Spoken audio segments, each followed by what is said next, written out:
So, as promised, I'm going to tell you some stuff. First, I want to introduce you. Microphone not on. Higher? Does it work? It works. Great. Thank you for that. This is Susanna. We've been friends for a couple of years now. I'm going to tell you two stories about Susanna. So I'm going to tell you one and then the other, and hold me to it if I don't tell you both. First story. This is Susanna with a house that she bought last year in Southwest Detroit, a city where she was born and raised. She works at an arts organization that's about a half mile from her house, and when she first moved into this house, she would walk to work.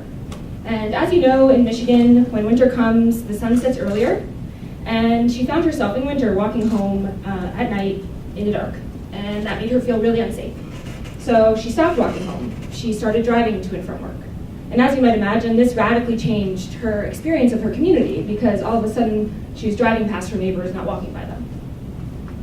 And then, I'll skip back a little bit. In 2014, the city of Detroit started an ambitious project to install 65,000 LED streetlights across the city, every neighborhood, every street, including Susanna's. And this is Susanna's street, with a picture she took for me a couple nights ago. And you can see that that project that was just finished, completed this past January, has had an impact on Susanna. Because now she can walk to and from work, and she's not afraid of walking home at night in the dark because her street is lit. Okay, story one. Story two. This is Susanna's living room. Okay, imagine her when she first moved into her house, sitting on that green couch, which I think is ugly, but she loves it, and rifling through her first set of mail that she gets while living in her house. And among those pieces of mail is her first water bill. So, like any person her age, she doesn't have a checkbook, so she wants to go online to pay her water bill, right? So she goes to DetroitMI.gov, and she sees this. She goes to the top of the page and clicks, how do I pay? Oh, sorry, that's not too easy to see. It says pay.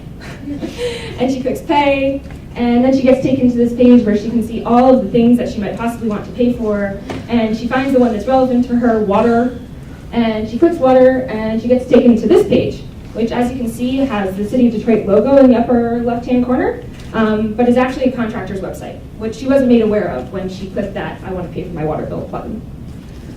So she wants to pay her water and sewer bill at the same time. She clicks that, and eventually she gets to this page.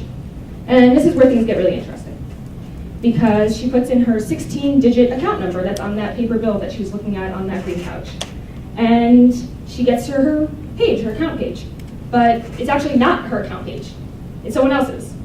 Apparently, she had mistyped one number of that 16-digit code and got someone else's name, their address, and the fact that they're several months late on their water bill. Yeah, that's the reaction that I had when she told me that story. I was like, whoa! So she thought, if I can mistype one digit of this 16-digit code, what happens if I type a different digit incorrectly? Lo and behold, there comes up another person's name, their address, and the fact that they're several months late on their water bill. Okay, so eventually Susanna pays her water bill. It's not a problem. But it brings up all of these questions, right? And this is not something that's unique to water. So the City of Detroit actually contracts out tons of its services, like most cities do. So Invoice Cloud, that's the vendor that the City of Detroit uses for water. If Susanna wants to pay her property tax, she goes to BSNA Software Internet Services.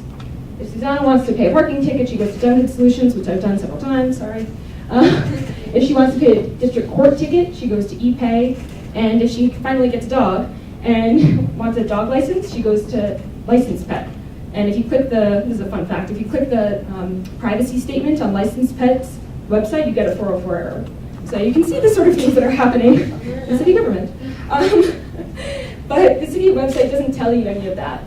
She never knew that she was leaving the site to pay her water bill. She never knows that she's leaving the site to pay her property tax, and that's a problem.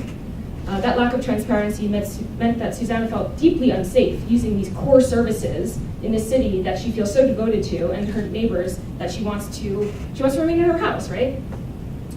And Susanna's not alone. So think about it. If Susanna is feeling unsafe, chances are that her neighbors are too. And Susanna's relatively well off. She's a college-educated woman who is digitally savvy, she's young, she has broadband at home, which 40% of Detroiters do not. She's accessing this on her laptop as opposed to her cell phone, which most Detroiters have and use primarily to access the web.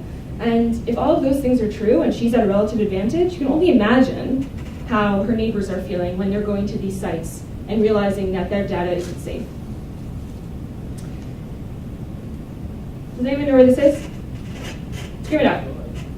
I heard it over here. Detroit! Yeah, this is Detroit. I've been telling you all about it. Now you can see it from the sky. This is a picture that was taken by astronaut Shane Kimbrough on January 17th this past year and posted to Instagram. Susanna reposted this, that's how I saw it. And you can see all of those LED lights, those 65,000 LED lights that were installed to the tune of $185 million that unify the city. And you can see that from space.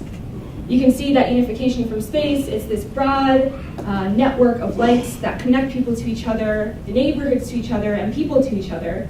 The way that Susanna walks home at night, it connects her to her neighbors. She can talk to them, talk to their kids. And that's pretty powerful. I think this is also possible for digital infrastructure. This is a physical infrastructure that we can see for miles and miles away from the earth and on the street. And I think that we can do that in the digital space as well. The city has a ton of power. Oh, I already said that. The city has a ton of power. Most cities do. They're in this unique position to offer services to people that affect so many parts of their lives. Their homes, their families, their work, their health. And it's an amazing responsibility, too, to have all of that power. So I think that the cohesive and secure neighborhoods that the city of Detroit is creating with those 65,000 LED lights is something that can be done in the digital infrastructure. That cohesive and secure physical infrastructure doesn't stop at the threshold of Susanna's house. It actually enters her home into this really private domain. And the ability to think of those two things, that physical infrastructure and that digital infrastructure, as one unit, makes it all the more powerful and makes it all the more meaningful to someone like Susanna, who is out on her street walking home from work and also trying to pay her water bill. So I think that that's something we can strive for, and that's something that Detroiters deserve.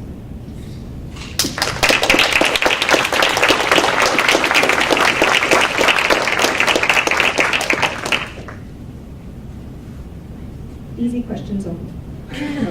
No, just kidding. Yeah. So the most troubling part of this conversation is that the public does not know about this or understand that there's a solution to this issue. And that they can pay for it through their tax dollars and actually request it. So how do we get this message to the actual people who are going to be doing the voting? Yeah, that's a great question. So asking how we can translate this knowledge into advocacy, right? And I think that that's a really powerful thing, right? Having a talk like this, telling your neighbor, telling your friend that this is something that's very likely happening in your town too. It's not a matter, I don't think that city governments should stop contracting. You know, like, it's very efficient to have someone who's excellent at like court payments. Those are very particular types of things, and it's not worth the city infrastructure creating in-house stuff for that. I think that contractors still have a really important place in this environment, but letting people know that they can demand things like, instead of having just your 16-digit account number, maybe make those account numbers 8 digits and you put in your address too. There's some really simple things that the city can demand of contractors. And you're right, it comes down to individuals, it comes down to residents, citizens, saying something and saying, I feel uncomfortable, and here's a feedback form. Here's a way that I can tell my elected officials that the people who work for me, that staff that work in the city government, can do something. They can make it an easier process and a safer one.